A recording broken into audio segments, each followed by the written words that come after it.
Tarehe 12 ya mwezi wa 8 imetimia, imewadia. Hakuna kukwepa, hakuna kukimbia. Ni pesa ipo benki dhidi ya pesa ipo kwenye mfuko wa shati. Sasa kinaenda kuhappen, kinaenda kuwaka pale Zanzibar. Ase amani inalipuka. Yanga dhidi ya Simba. Mchezo huu tunaochukuliaje? Kwanza tuanze nje ya uwanja. Nje ya uwanja tayari inaonekana kama Young Africans wanaongoza goli 3-0. Wametoka kupiga tukio la Selemani Mwalimu, lakini hawajakaa sana kabla hawajapiga kabla muda mfupi tulishuhudia hapa katikati walipiga tukio la Shalulile.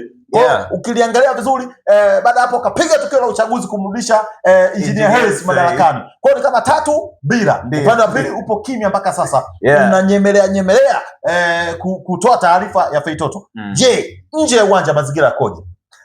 Huu mchezo wa kesho, dabi ya kupata Community Shield, yani ngao ya jamii, tunasema ngao ya hisani. Ni mchezo ambao nje ya uwanja umebeba pressure kubwa sana.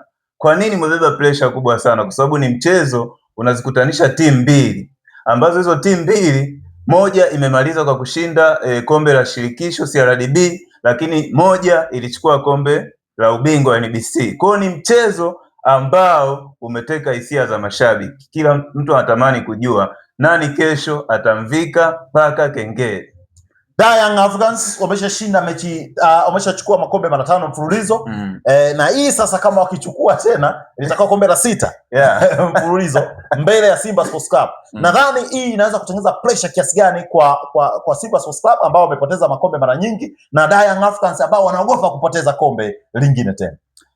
Ikiwa Yanga atafungwa itakuwa imemtengenezea pressure zaidi kuelekea kupambania makombe mengine. Yani kuelekea kwenye michezo mingine. Na siku zote wanakuambia ni bora uanze vizuri. Ikiwa Simba atashinda, basi atakuwa ameanza kupunguza ule uteja kidogo kidogo, kwa sababu kwenye michezo 10 iliyopita ya dabi Simba ameweza kufungwa michezo 7, amesare 2 na ameshinda 1. Tofauti na Yanga ameshinda michezo tofauti na Simba Yanga ameshinda michezo ni Simba kapoteza mchezo 7, kashinda 1, ka draw 2. Kwa hiyo obvious Simba atakuwa na uhitaji zaidi mchezo, kwa sababu ukiangalia historia huko nyuma ya michezo 10 bado inamhukumu.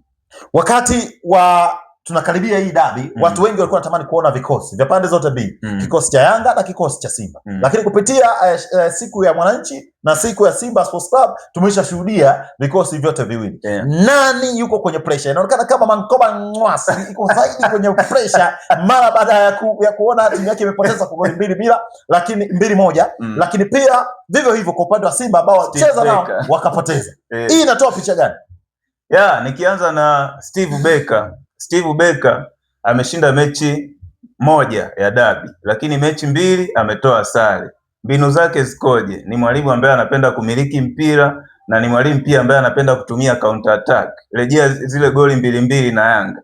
Magoli yote mawili yalipatikana kwa movement ya counter attack. Lakini pia ni mwalimu ambaye anapenda kutumia safu ya ulinzi, anaipanga vizuri.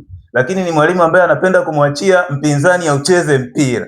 Endapo ule mpinzani atafanya makosa, Steve Becker anamwadhibu. Lakini udhaifu wa Steve Becker ni kwenye eneo la ikitokea timu imebana eneo la kiungo mkabaji au kiungo kiujumla, hapo ndo anaweza kafungwa. Lakini ni mwalimu ambaye anategemea zaidi mfumo wa 4-3-3 na mfumo wa 4-4-2. Hiyo mifumo miwili akianza nayo huwa inampa matokeo mazuri. Unaiona Simba ikitumia zaidi wachezaji wa kikosi cha muda mrefu ambao tumekuwa nacho, tofauti na Yanga ambao wamekuwa na usajili mkubwa sana. Kwa maana Simba walao wana starting base, wana base ile ya kuanzia. Unaona kwa mfano pale eneo la ushambuliaji karibu wote bado wapo. Chama na Makungu bado yupo, Libasege bado yupo, Aura bado yupo, lakini Mpanzu pale juu bado yupo. Ukishuka chini unakutana na Kagoma bado yupo. Ukishuka huku nyuma kabisa pako vile vile Kasari, unakutana na kina Duchu, unakutana na Bage, wote hao walishakuepo. Unakutana katikati pale kuna beki kutoka South Africa, lakini pia kuna ndugu yangu pale, wote wanaonekana ni wachezaji ambao tayari walikuepo. Uzoefu kufahamiana, kujuliana na kucheza pamoja kwa muda mrefu kwa wachezaji wa Simba, ukilinganisha na Yanga ambao kuna eneo lazima waanze na wapya kwa sababu wameshafanya mabadiliko, ikiwemo eneo la standing striker ambao kivyovyote vile Dube hayupo, lakini pia Depo hayupo, maana wanaenda kuanza na mastrika wapya. Lakini pia unaona eneo la kiungo kwa kiasi kikubwa watajikuta kwamba wanaanza na wachezaji wapya. Vivyo hivyo imetokea pia kwenye eneo la backline yao, unaona haijavurugika sana. Kwa center pale panaweza pakawa mambo tofauti. Hii inakupa picha kwamba Simba ana nafasi nzuri ya kufanya vizuri game ya kesho. Yeah, Simba ana nafasi nzuri kwa sababu gani? Ukiangalia kikosi kilivyobadilika, obvious wachezaji wengi walikuwepo kwenye zile mechi mbili za mwisho. Kwa hiyo kocha wa Simba kwa sababu anaijua dabi, kacheza dabi 3. Faida yake ya kwanza, regular starter wengi watakuwa ni wale ambao waliwahi kucheza dabi. Naamini wale wachezaji wageni atanyapia baadhi ya maeneo. Kwa kuwa Sulemani Mwalimu hayupo, naamini anaweza kaingia na mfumo wa force number 9 kwa kipindi cha kwanza. Akikuta ule mfumo haujamlipa, basi kama atakuwa na uhitaji wa matokeo, kwa sababu hiyo ni mechi ya mtoano, atatumia striker yoyote yule ambaye amesajiliwa. Kwa hiyo mimi ninavyoona Steve Becker ana faida kwa mechi ya kesho. Lakini ukija kwa Mankoba ambaye ndo amefika sasa hivi tu, ametokea Afrika Kusini. Yeye ni kocha mzuri kwanza. Obvious anacheza na mfumo wa kumiliki mpira, lakini pia na kushambulia kwa kutumia wale strike na mabeki wa pembeni. Lakini pia ni kocha ambaye anaamini kwenye mpira wa anamiliki na kulinda, lakini pia anaamini timu ishambulie kwenda mbele. Hasara inapokuja kwa huyu kocha, na anatumiaga mifumo yake anayopenda kutumia, anatumia sana mfumo wa 3-4-3 na mfumo wa 4-2-3-1. Yani anaweza kaweka mabeki wanne, viungo wawili, kulia na kushoto akabaji, lakini mbele akatumia kiungo mmoja, pembeni winga, striker mmoja. Kwa hiyo ni mwalimu ambaye kama madhaifu alionayo akipandisha sana timu, na ikumbuke kwamba Steve Becker ni mzuri kwa kupiga counter attack. Kwa hiyo inaweza kawa ni udhaifu moja wapo, lakini ni mwalimu ambaye anafanya sana recovery ya mipira na anapushi sana, ana place. Kama kuna viongozi ambao wanatakiwa muombe Mungu wao kwa lugha zote ambazo zinawezekana, ni viongozi wa Simba.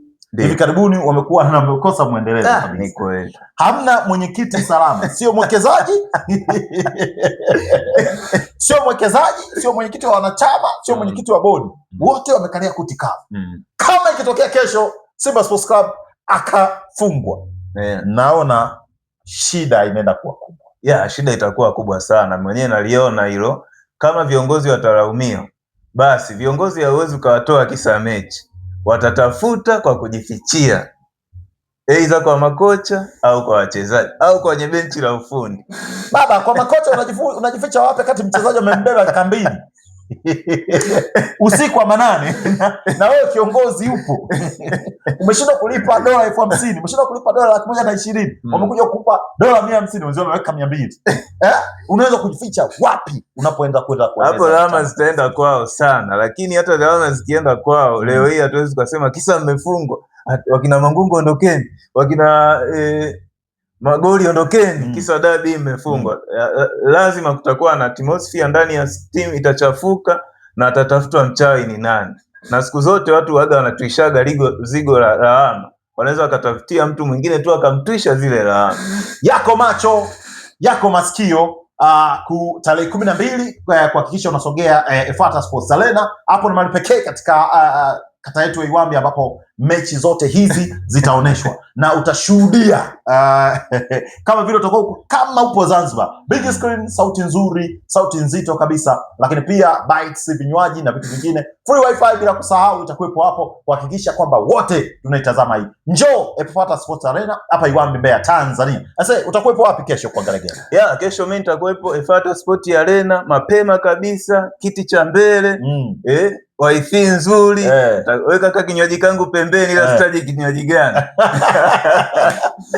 Unaweza kujichanganya kabla mechi haija kuchanganya.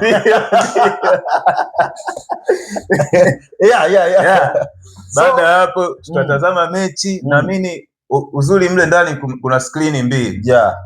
Screen tatu. Ziko screen tatu. Kwa ile floor ya nyuma watakuwepo mashabiki, ya katikati na ya mbele kabisa. Wote watachanganyikana, Simba na Yanga. Nipende kusema kitu kimoja. Ukifungwa kaa kimya. Ukishinda shangilia ili usilete vurugu. Usiniguse. Kesho ni kesho, asemaye kesho kutwa ni Mungu.